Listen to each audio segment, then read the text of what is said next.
प्रधानमंत्री ने आज लाल किले के प्राचीर में ध्वजारोहण किया और 79वें स्वतंत्रता दिवस पर कई ऐलान भी किया। लेकिन जो सबसे बड़ी बात उन्होंने कही वो भारत के आत्मनिर्भर बनने की कही, और वो ऐसे वक्त में बहुत ही महत्वपूर्ण हो जाता है जबकि भारत और अमेरिका के बीच टैरिफ को लेकर विवाद चल रहा है।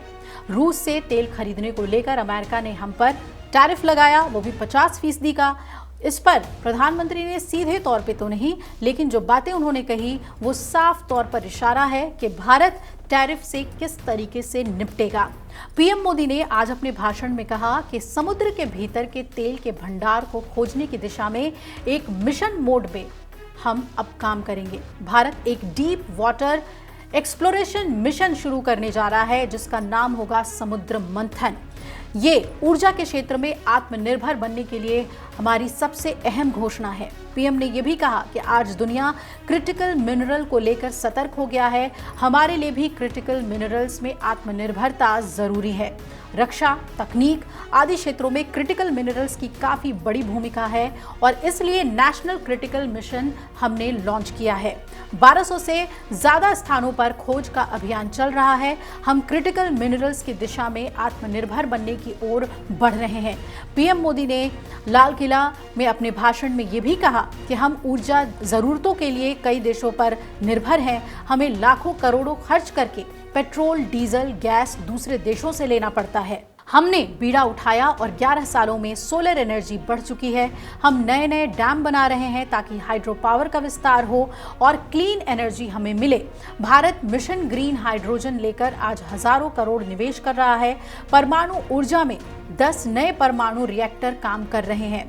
2047 तक हम परमाणु ऊर्जा क्षमता 10 गुना से आगे बढ़ाने के संकल्प के साथ काम कर रहे हैं। हम परमाणु ऊर्जा क्षेत्र में बड़े बदलाव लाएंगे और हमने प्राइवेट सेक्टर के लिए परमाणु ऊर्जा के द्वार खोल दिए हैं। पीएम मोदी ने यह भी कहा कि हमने तय किया था कि हम 2030 तक क्लीन एनर्जी लाएंगे। हमने जो संकल्प तय किया था वो हम 50% पूरा कर चुके हैं। पीएम ने यह भी कहा कि बजट का एक बड़ा हिस्सा पेट्रोल, गैस लाने में खर्च होता है। अगर हम ऊर्जा में निर्भर ना होते तो वो धन देश के युवाओं, गरीबी दूर करने के लिए काम आते। अब हम आत्मनिर्भर बनने की दिशा में बढ़ रहे हैं और अब समुद्र मंथन की ओर जा रहे हैं। हम समुद्र के भीतर तेल और गैस भंडार खोजने की दिशा में काम कर रहे हैं। भारत नया मिशन शुरू करने जा रहा है और पीएम मोदी ने कह दिया कि दुनिया जब ग्लोबल वार्मिंग के लिए चिंता करती है तो मैं विश्व को ये बताना चाहता हूं कि हमने लक्ष्य रखा था कि 2030 तक हम स्वच्छ ऊर्जा के प्रयोग को 50% तक पहुंचा देंगे। मेरे देशवासियों का संकल्प देखिए कि हमने जो लक्ष्य 2030 के लिए रखा था वो 50% क्लीन एनर्जी का लक्ष्य हमने 2025 में ही अचीव कर लिया, क्योंकि प्रकृति के प्रति हम उतने ही जिम्मेदार लोग हैं। बजट का एक बड़ा हिस्सा पेट्रोल, डीजल को लाने के लिए खर्च होता है, इसलिए बहुत ज़रूरी है कि हम आत्मनिर्भर हो जाएं और उस बजट का इस्तेमाल अपने विकास कार्यों में लाएं। इसके अलावा उन्होंने कहा कि धन हमारे युवाओं के लिए काम आना ज़रूरी है, हमारे किसानों के लिए काम आए ये ज़रूरी है, गाँवों की किस्मत पलटने में काम आए ये ज़रूरी है, गरीबों को निर्धनता से बाहर लाने में ये धन काम आता। लेकिन अब देश को विकसित बनाने के लिए हम अलग से कोशिश कर रहे हैं।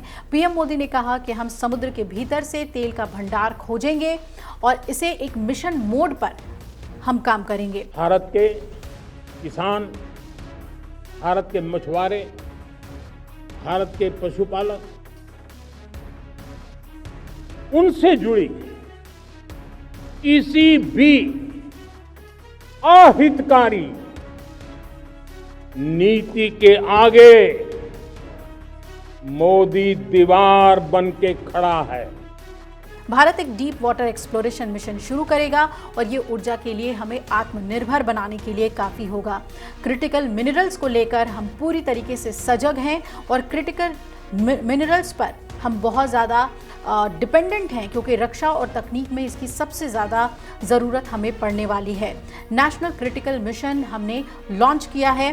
1200 से ज़्यादा जगहों पर हमने इसे स्पॉट किया है, वहाँ पर काम चल रहा है। और आगे भी आत्मनिर्भर बनने के लिए ये एक्सप्लोरेशन, ये खोज हमारी जारी रहेगी ताकि भारत पूरी तरीके से आत्मनिर्भर रहे। प्रधानमंत्री ने कहीं ना कहीं ये इशारा दे दिया है टैरिफ को लेकर, और दूसरी तरफ उन्होंने ये भी कह दिया कि हम कहीं से भी समझौता नहीं करेंगे। जब बात हमारे किसानों के लिए आएगी और बात हमारे युवाओं के लिए आएगी तो हम समझौता नहीं करेंगे। अगर आप ये वीडियो YouTube पर देख रहे हैं तो हमारे चैनल को सब्सक्राइब कर बेल आइकन दबाएं, और Facebook पर देख रहे हैं तो हमारे पेज को लाइक करें।